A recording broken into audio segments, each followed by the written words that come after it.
When we lose in life, we stop trying at that thing that we failed at and we move on to other things. But in sports, that's not how it works. You lose, you go back and you play the next week. Mm-hmm. And you keep fighting and you keep improving and you do it over and over again. And that is a life lesson that is very hard to learn, but very easy to learn in sport. Hello, I'm Taylor Justice, and this is What Unites Us. And I'm Esther Farkas, and I'm super excited to welcome my dear friend Lindsay Barenz to the show today. She is currently president of the Oakland Roots Professional Soccer Club and also the soon-to-come Oakland Soul Women's Professional Soccer Club in Oakland. Lindsay, it's so good to have you. Tell us a little bit about the team and how you got to where you are today. Oakland Roots is a men's professional soccer team that plays in downtown Oakland. And we just announced next year we're adding a women's team called Oakland Soul. I'm wearing that t-shirt. Awesome. Very cool. They will start games in May of 2023. Wow. The men play in USL Championship, which is a professional level men's league in the United States. And the women will start in the W League, which is a pre-professional league, also under the USL umbrella. So we're a purpose-driven club. Yeah. We are dedicated to our values and we are committed to Oakland. And that's very unique in the world of sports. Yeah. It's becoming more common for teams to be active in their communities and for businesses in the United States to have values and a commitment to their community. Yeah. But the Oakland Roots were founded on the basis of that. And it's very unique. And it's what attracted me to the Oakland Roots, and I will say since I got there, the great thing about this organization is that there is no sunlight between what we say we want to do and what we actually do. Yeah. We actually take our purpose into account in all of our decisions. What does our fan base look like? How do we fill our stadium on game day? That means we have to price our tickets appropriately so we're accessible to everyone who lives in Oakland. Yeah. Our purpose is to harness the magic of Oakland and the power of sport for a positive social force. And we do our very best to do that. That doesn't mean we don't make mistakes. We do. Yeah. But we really do our very best to live our purpose every single day in every single decision. Well, that's obviously fantastic. But the question that I think of immediately is, does it make it harder to build a professional sports team? When you're also looking for sponsors, you're trying to find the right talent, you're trying to recruit athletes to come in. You know, I think some people will shy away from those values when it comes down to dollars and cents. Kind of walk through not just, I guess, the decision-making process of being accountable to what you say you're going to be accountable to, but maybe some of the hardships that come with that. I think it's short term, it can create hardships, but long term, it's the value of our organization. Yeah. There's value in our values. Mm-hmm. And we believe that we will be a far more successful and ultimately profitable and valuable organization by having this purpose that we're dedicated to and living it. And our organization will be worth more to our community, but also to our investors if we are successful in doing that. But yes, there are definitely short-term times. There are times in the short term where there are consequences because we will not compromise our values. Mm-hmm. There have been corporate partners that we have considered and that we have declined on the basis of them not fitting our values. And that requires a real commitment from your ownership. Yeah. And that is not easy to come by. And we're very fortunate to have unity amongst our owners, our founders, our employees, our coaching staff, our players. Everybody understands what the purpose is when they walk in the door, and that the expectation is that we comply with it in all things. Well, I think that's how you create legacy, because it's playing the long game. And it's also creating those ties to the community where they're invested in your success. They want to show up, they get rowdy, and they come support the team. That's amazing. Okay, so we're going to come back to, your current work, but how do you know Esther? So Esther and I have known each other since 2007, right? Yeah. Okay. Yep. Yeah, I'll take it. That is a commitment, and I applaud you. Oh my God. We were baby M&A attorneys together at a law firm a stone's throw from here, Cleary Gottlieb. Down the street. So actually, for the folks that listen, we have a wide variety of people. So acronyms, M&A. Mergers and acquisitions. And what does that do? Yeah, buying and selling and merging together companies. We were lawyers for those deals. How'd you guys make the connection? Because, there's a lot of people that work at companies together, but... Well, I think we should start with what M&A's really like. And I think we should definitely not discuss that. That's horrible. Far more boring. Well, let's start with just the general world of mergers and acquisitions and Wall Street law firms and corporate law, because I think that's relevant. I think that sort of tells you a little bit about why we became friends. So at the time that Lindsay and I entered this, and we were, like she said, we were fairly new, and she was right out of law school, Yale Law, and maybe you'd worked for a year or two, and I think... and clerked. Yeah, I think she'd worked at a law firm in Washington. I was right out of law school as well. And, at the time, the way law firms are structured is there's a partnership and then there's associates. So we came in as associates, and you choose, a group that you work with. We're both assigned to mergers and acquisitions because very busy time. And there were, at the time, no female partners in that group at all. In terms of associates, I think it was a fairly healthy mix, still a minority. Do you remember that? I feel like there were definitely a minority women. And on these big deals we were at, usually you had bankers, you had the company and their counsel, you had, us and our team, and then you'd have sort of, any other accountants or advisors. And I would say the chance of seeing a woman around the table, 0 to none. Yeah, often generally. I think in the respective rooms we're the only women in the room. Yeah, so that was not unusual, and we were also very junior on our team. So I think we found each other, honestly, because we, saw some similarities and could kind of navigate that world together. Mm-hmm. And we did that for, 3-4 years that we did that, right? Yep. You obviously left that place to go to... Did you transition there to then become a White House Fellow? Yes. So Esther couldn't keep you. You had to go to D.C. So tell us about the White House Fellowship. Okay, so the White House Fellowship is this very fancy program that was started by the Johnson administration during the Vietnam War when working in government service didn't have a great reputation. Right. And they wanted to make it something that people who were, doing well in their careers would consider government service as a career opportunity. And so what it does is it takes people who are sort of mid-career, who've had success early in their career in the private sector, plus people from the military, and puts them into this fellowship program where you serve in the cabinet office, or I worked at White House OMB, or at a very high level in an agency director's office.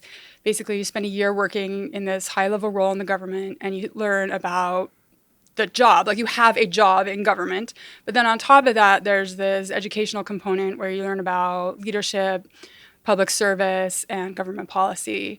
So you spend a year meeting with all these fancy people. You sit around the table with all the cabinet secretaries and talk about leadership and what decisions they made that led them to be who they are, where they are, and you learn a ton. And it's one of the most incredible years of my life. And I'm incredibly close to my fellow fellows. And it's a really, really wonderful program. More women and people of color should apply. So if you're interested in that, reach out to me on LinkedIn, because I will literally talk to anyone about it. Awesome. I'm a super advocate for that program. It was really life-changing. And that made for a career change for you. So you stopped, I think, right then being a lawyer. And I started out as an activist. I was a union organizer. I worked at a ton of political campaigns. And then I went to law school and became a corporate lawyer. And then I went to the White House. And being in the White House Fellowship Program, you're constantly, it's kind of reinforced, you have already succeeded a lot in your career. Now, what are you going to do about it? Mm-hmm. Then 2016 happened. The immediate response for me was to go back into politics. I'd run my friend's campaign when she ran for mayor of my hometown in 2015. Jackie Biskupski elected her mayor of Salt Lake City, first openly gay mayor of the capital city of the state of Utah. Which is, just to pause there, incredible. You went from being a lawyer to really, being very involved with media. You did that super well, and then you went on to be a campaign manager on this super important campaign, and to win it on your first time out, it's craziness. Yeah, so. Thank you. It was a really great but also exhausting experience. So that was 2015. 2016 happened. 2017, I was like, okay, what should I do? I guess go back into politics, try to like fight for what is right. I went down to Alabama. I worked on Doug Jones' campaign, which was amazing. But at the end of it, I was like, I just can't do politics. Yeah. It's just exhausting, and it's just not for me. And I'm always disappointed, no matter the outcome, even in winning. I feel like it does so much brain damage. I could never like truly live my values because so much compromise is required in politics. Right. And so this is early 2018, and I'm thinking, you know, there's got to be somewhere in the world a job for me that's at the intersection of my passion, which is social justice and social equality, and my skill set of business development, you know, doing deals that I learned being an M&A attorney. Right. And at the time I was looking for this place, an NWSL, the Women's Professional Soccer League in the United States, launched a team in my hometown of Salt Lake City, Utah.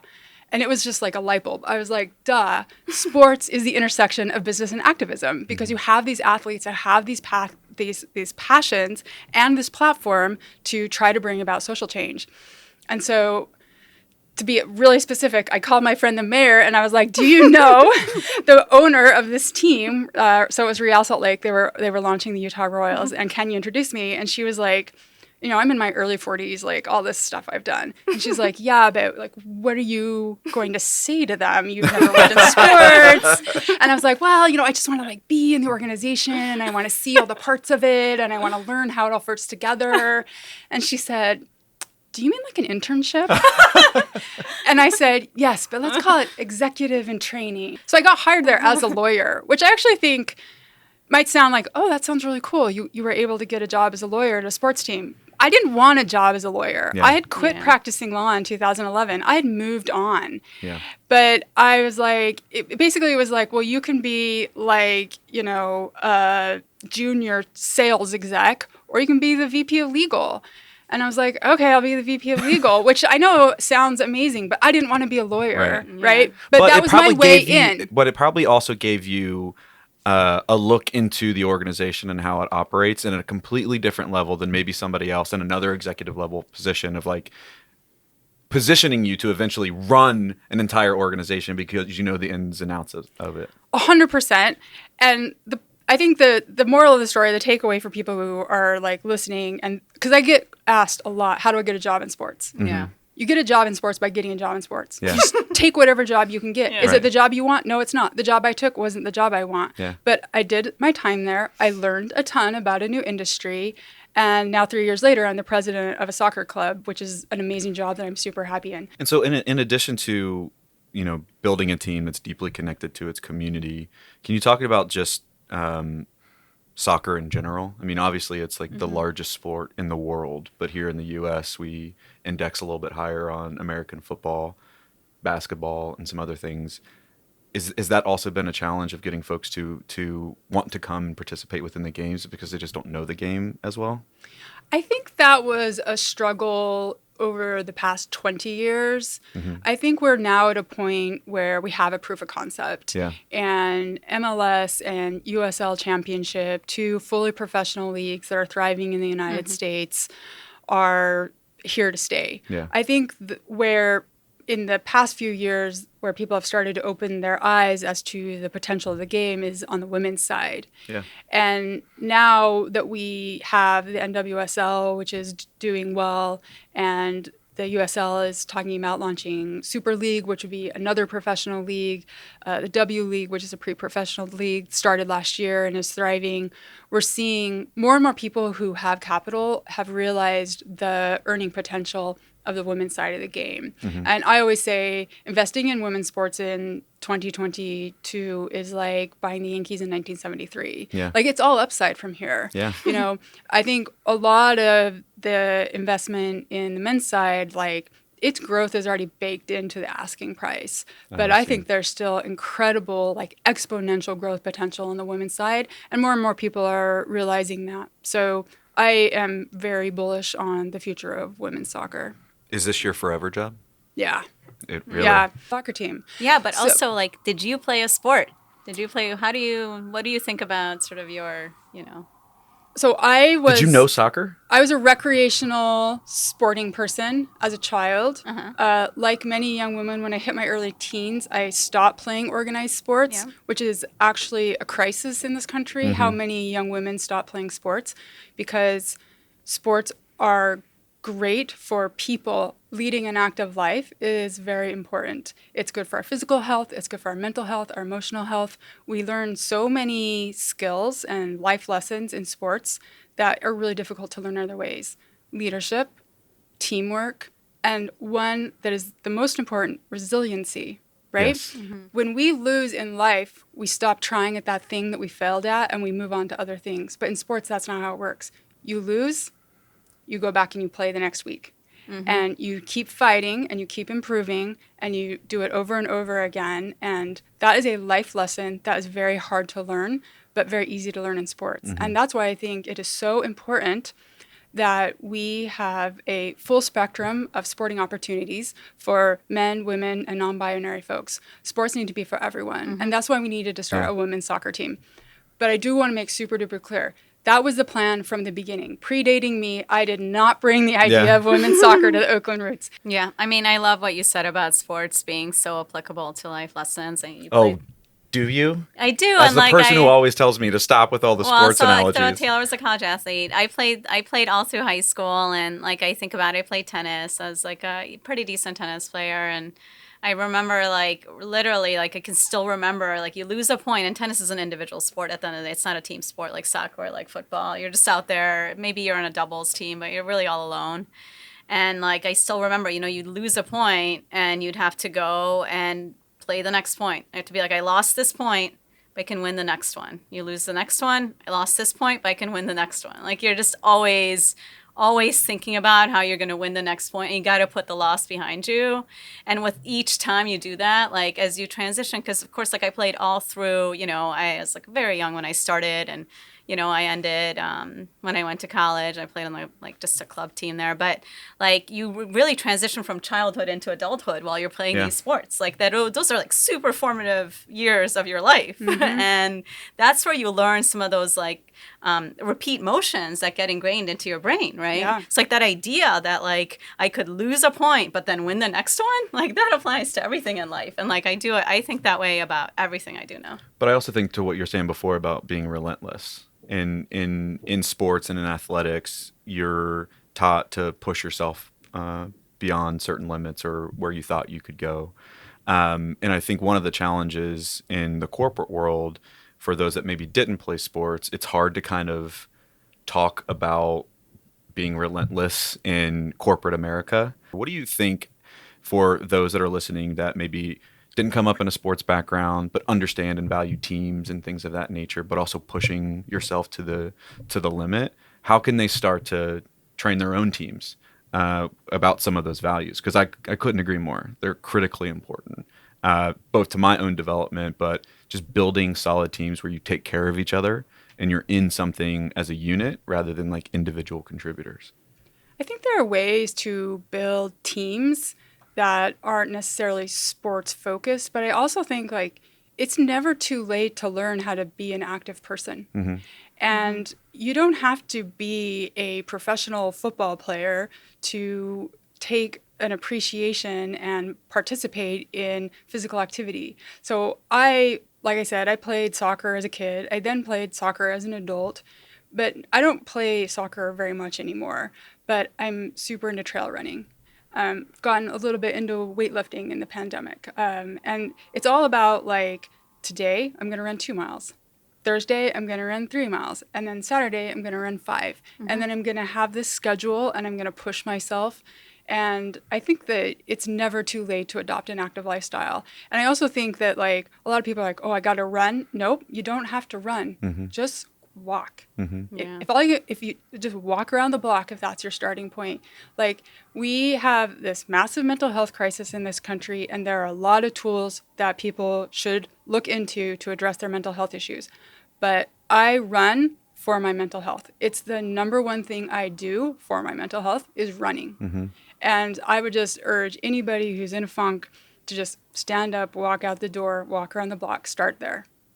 Yeah. And I know, so we normally, start with this. We can get to it, but I'd like to just talk a little bit about, your childhood, where you were raised. Tell us a little bit about where you were born and your family. Well, I was born in San Francisco, so I Oh, am are a native you? of the Bay. I didn't know that. Yeah, learned something new. Yeah. Okay, but how old were you when you moved? 2. Okay. Thank you. So I I grew up in Utah Yeah. in the suburbs of Salt Lake. So I'm a woman and also a queer person, which were 2 attributes that made growing up in Utah a challenge. I love Utah. My family's still there. I go back all the time. Love to ski. Love to run in Utah. But it's a pretty conservative place, and that was challenging. I'm also the oldest of 5 kids. My parents got divorced when I was pretty young. So, I started exercising my leadership muscle pretty young. Started being a very responsible person, driving the carpool, stuff like that. And yeah, like that. Those things were very hard, and I think very hard to recover from. But they made me who I am, right? Like none of this is possible. Like all these things I did, like none of that would have happened without all those formative challenges. When you think about the longevity of your organization, will it be the brand or will it be the people that make it stick? We want our brand, meaning our club and what it stands for and how it supports the community, to survive all of us. Yeah. And so that has to mean that there's something in the principles and the values. Yeah. But those principles and values have no meaning if not for the people that are living them and expressing them. And so I reject the question. I reject the binary. And I just got lawyered. Unfortunately, it has to be both. Yes, that is a correct answer. Yeah. You don't have to pick one or the other. There's no correct answer. That's a good answer. What's your answer for Unite Us? Mine's also both. Yeah. For very similar reasons. Because, I think we've been at this for a decade, and like fighting for people to understand what we do, why we do it, and like what's Unite Us. And we're finally getting to a point where people know what Unite Us is, but they might have like a preconceived notion of what it is. But at the end of the day, all of that happened because of the people here. And not just us, but other people that believe in that vision and where we're trying to go. So I'm with you, because it's not just about, okay, Unite Us, we're doing X, Y, and Z. And I think it's probably very similar for you. It's changing a culture of how you deliver services in this country. And so that's what I want Unite Us to represent. But at the end of the day, we always talk about like you can't reinvent health and human services by eliminating the humans. Same principle. Yeah. It's about people, and the brand is lifted up because of them. Amazing. Thank you. Thank you. Thanks for coming. It's my pleasure. Great Thank you. chatting with you on air. Thank you.